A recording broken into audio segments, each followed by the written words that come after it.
All networking groups are not created equal. And this is particularly true for each and every one of us. In other words, some groups are right for our type of business and some are definitely not. Some would help us meet the right clients and the right prospects, and some would just be frustrating to the point where we might even give up on the whole idea of networking.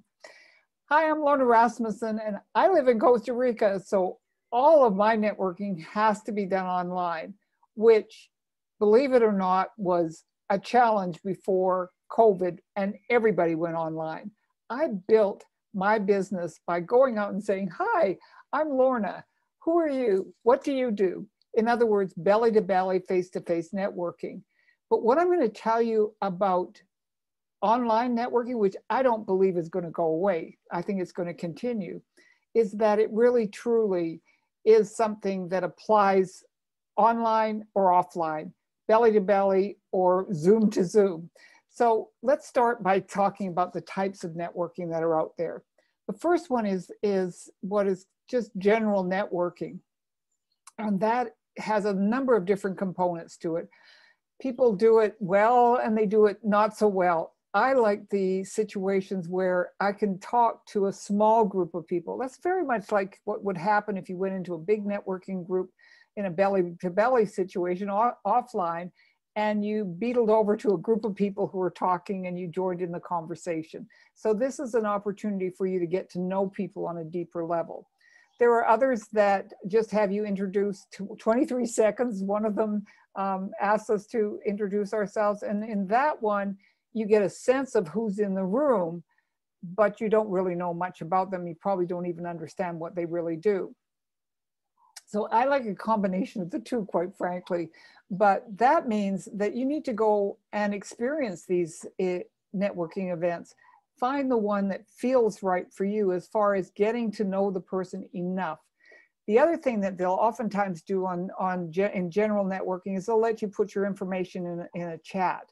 That is where you're going to get most of your contacts, and that is where the value from that networking group is in that chat. Now, it does mean that you're going to have to go through a very long list of people saying all kinds of things and find the ones that really work. I'll tell you a story that I met a woman. She actually contacted me and asked if we could meet. Turned out she's a great contact for me. I don't know that I would have ended up contacting her because we didn't meet in one of those small groups in this networking event.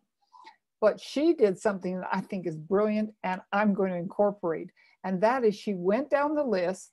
She linked with the people who had their LinkedIn profiles in the list, which is a great idea to put your LinkedIn profile.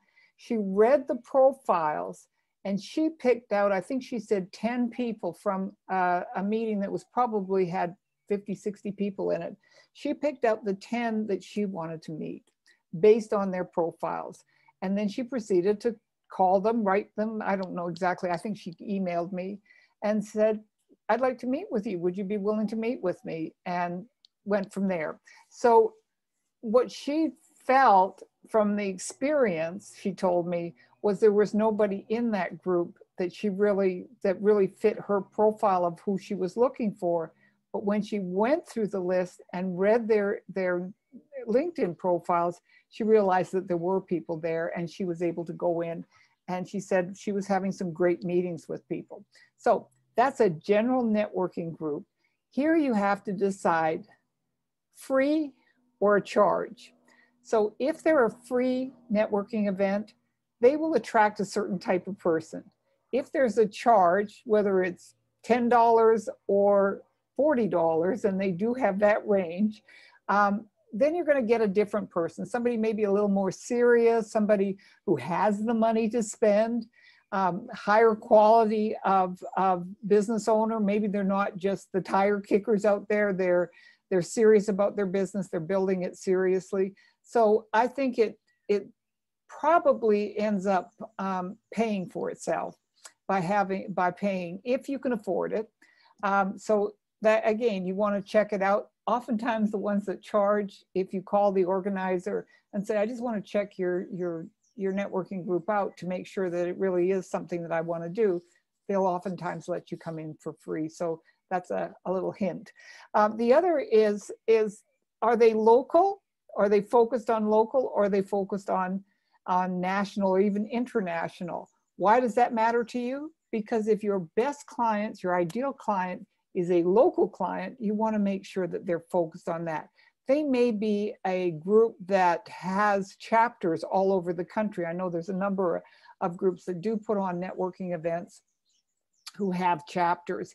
And that means that you would be attached to a chapter. They probably have in-person networking as soon as that's possible, but they have the online networking as well. So that has more to do with you and your business and what's going to be appropriate for your business than anything else. They also tend to have a charge because there's somebody organizing it and putting this whole thing together. The final one I want to talk about are ongoing organizations. They can be online organizations. They may be on Mighty Networks, which is a Facebook-like group where you're paying on a regular basis to attend the networking events, but they have all kinds of other things, membership things attached. There are actual organizations, there are affiliations, there are groups of people who do networking, but they are surrounded by or organized rather around a certain group of people. An example would be NABO, which is the National Association of Women Business Owners. There again, there's a charge. There's possibly even a charge for attending. They may be online, they may be offline, but here's what's important about that is that you meet people and create relationships with those people. If these are your people, your ideal client, it may be well worth it. So that's one group of type of networking. Another is called referral networks, and those are built primarily to give leads to each other. BNI is a big national, international actually, organization that puts these on. They'll usually limit who is allowed to join. There usually is a cost, although they may have free ones for the time being and then start charging later on when they go face-to-face and belly-to-belly. But what's really interesting about this is if you pick the right group, and by that, these are serious people, they have connections, and you need to do some homework and find out if that's the case. If you pick the right group, you literally can create a group of people who refer you to other businesses. So for instance, if you are selling a B2B service, you want to make sure there are people in there who are also selling different services, but to business owners. So that's a business, B2B is business to business. If you're selling to the consumer, maybe what you're looking for are people who have compatible products. If you're selling products for the home to clean the home, you may be wanting to connect with people who are selling in the same way, but different products. And maybe you can put on parties together, or you can put on events together. So you're looking for who's in that group. Again, you want to check it out. Again, there's usually an opportunity for you to do so at no cost. So make sure you go and check those people out. So those are the two major groups I want to talk about. The associations and things like that, that gets into a whole other area. But the most important thing I want to just kind of end this section with is understanding who your ideal client is, which we've talked about. If you haven't seen that blog, I'll put a link below about that. So who's your ideal client? Where will you find them? And more importantly, where will you find the people who work with them? Again, B2B or B2C, you want to make sure that the people you're interacting with, networking with, have your clients, prospective clients, in their arsenal of clients, and so that they and you together can approach people and build your businesses. I hope this has been helpful.